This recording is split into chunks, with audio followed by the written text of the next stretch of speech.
Buenas tardes, Miss. El día de hoy vamos a exponer sobre los derechos económicos del trabajador, tanto como salario. Vamos a hablar también de la introducción, el tema, los derechos y vamos también a decir sobre las conclusiones de nuestro trabajo y nuestra exposición. Mi grupo está conformado por María Briones, Edgar Franco, José Luis Anchundia y Roger Gómez.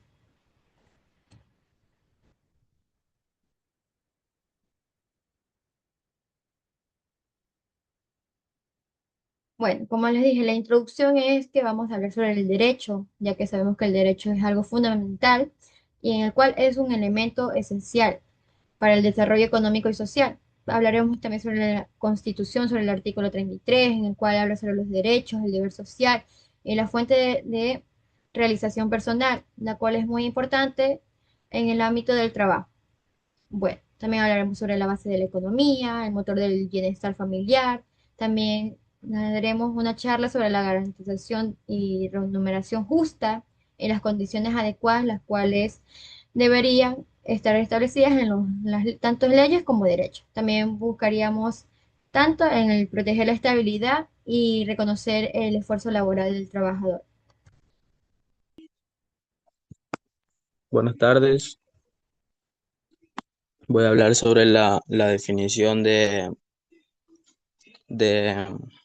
salario básico, salario unificado y formas de pago de salario. El básico es el montón mínimo diario de un trabajador que debe recibir por un mes de trabajo. En Ecuador, cuando cumple una jornada laboral completa, este valor es establecido cada año por el gobierno y busca garantizar que los trabajadores reciban una remuneración justa por sus servicios. Eh, un salario unificado significa que existe un solo salario básico mínimo que sirve, que sirve como referencia para la mayoría de sus trabajadores del país. Además, este valor utiliza para calcular algunos beneficios laborales y obligaciones relacionales con el trabajo. Ahora, las formas de pago. Pues existen varias formas de pago. Por ejemplo, el pago diario, que es que el trabajador recibe el dinero por cada día. El pago semanal, que el dinero se le entrega por finalizar la semana. El pago quincenal, que el trabajador recibe el pago cada 15 días. Y por último, el pago mensual, que es el salario que se paga cada vez que el mes se termina. Esta es la forma justa y más utilizada en el Ecuador. Gracias.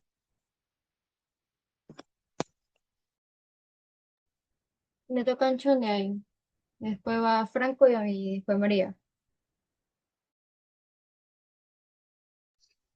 Sí me ven. Sí, compañero. Ah, bueno. Ya, bueno, mi tema es sobre qué es o cómo se calcula y cuándo se paga. Bueno, salario es el que paga y que recibe el trabajador por su trabajo. ¿Cómo se calcula?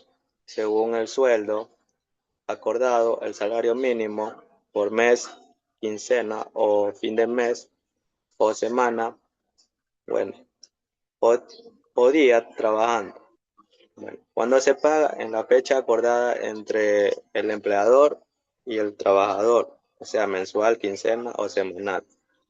Decimos tercer sueldo, que es un bono equivalente a la parte de todo lo que gana, o sea, lo que gana durante un año. Cuando se calcula totalmente remuneración del año dividiéndolo a 12, bueno, una vez el año mensualmente, si el trabajador lo solicita. Bueno, fondo de reserva, ¿qué es? Es un ahorro para el trabajador. ¿Cómo se calcula? Corresponde el 8,33% de la remuneración mensual después del primer año del trabajo. ¿Cuándo se paga? Trabajando la solicitud del ISS. Gracias.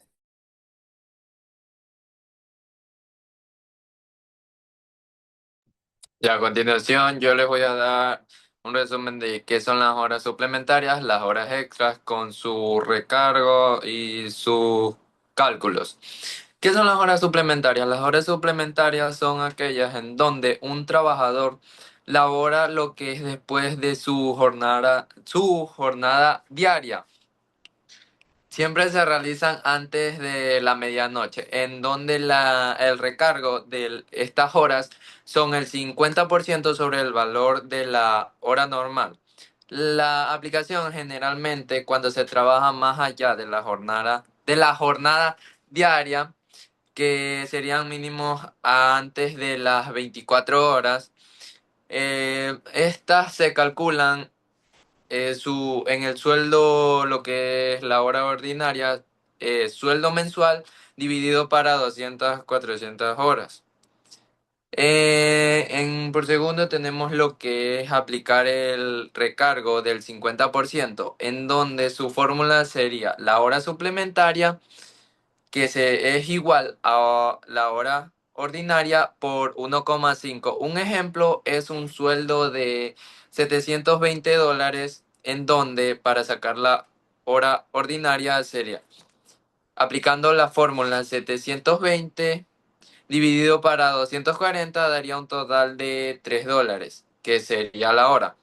Y para sacar lo que es la hora suplementaria, multiplicamos el valor total de la hora ordinaria por 1,5, que daría $4,50. En las horas extras son las horas que trabajan entre las 24 horas y las 6 horas PM, durante días de descansos obligatorios o feriados, en donde el recargo de las horas extras sería un 100% sobre el valor de la hora ordinaria. Equivalente, el trabajador recibe el doble del valor de la hora normal, o sea, un extra. Para el cálculo de las horas extras sería el sueldo mensual más 240. Y como segunda fórmula, que es para aplicar el recargo al 100%, sería la hora extra igual a hora ordinaria por 2. El mismo ejemplo, con las mismas cantidades, el sueldo sería de asimismo $720 y la hora ordinaria sería de $3, en donde la hora extra cambiaría, que se multiplicaría 3 por 2, daría un total de 6. Las diferencias es que una trabaja después de la jornada y la otra trabaja antes de las 24 horas, en donde la diferencia de su recargo sería aproximadamente del 50% y el valor a pagar de 1,5. Gracias.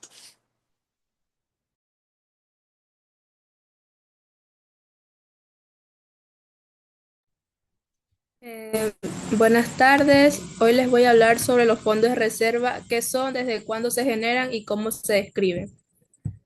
Los fondos de reserva es una cantidad de dinero destinada a cubrir gastos imprevistos o emergencias financieras en una organización, empresa o individuo. Desde una perspectiva técnica se define como una partida contable que se aparta a cubrir futuras contingencias, como pérdidas operativas o inversiones estratégicas.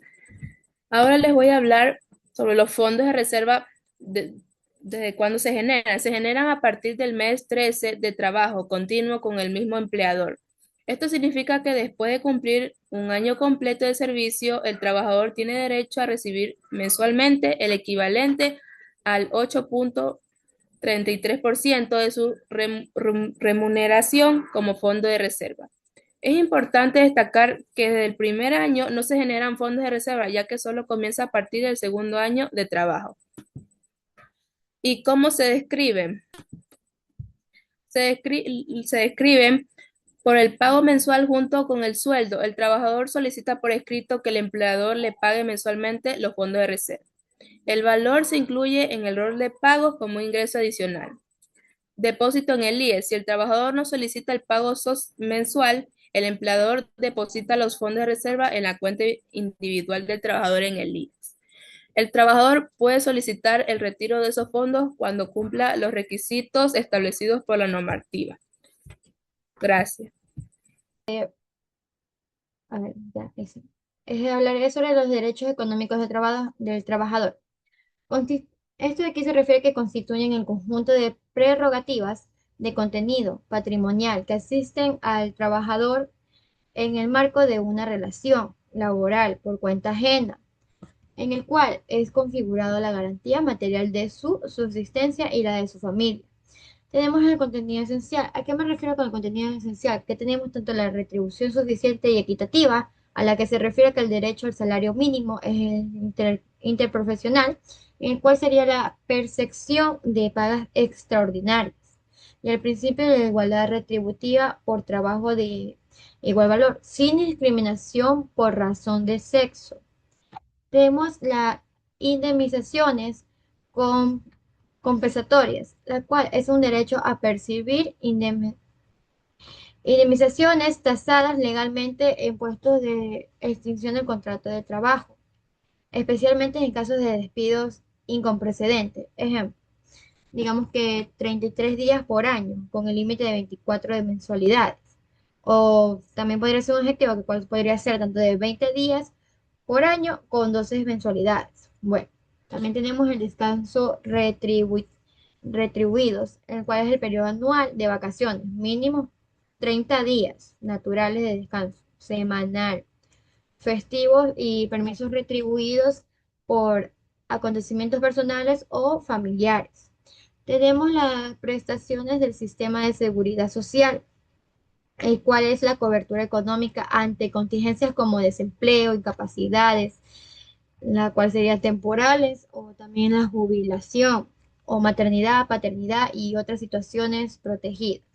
Tenemos el fundamento normativo, el cual se refiere a la Constitución, el artículo 35, el cual consagra el derecho a una remuneración suficiente para atender las necesidades del trabajador y de su familia. También tenemos el Estatuto de los Trabajadores, el cual es el que se regula el salario, las jornadas, descansos, permisos y los distintos supuestos indemnizatorios, en el cual llegamos a los convenios colectivos. Estos son instrumentos de negociación en el cual determinan las cuantías concretas y mejoran los mínimos legales.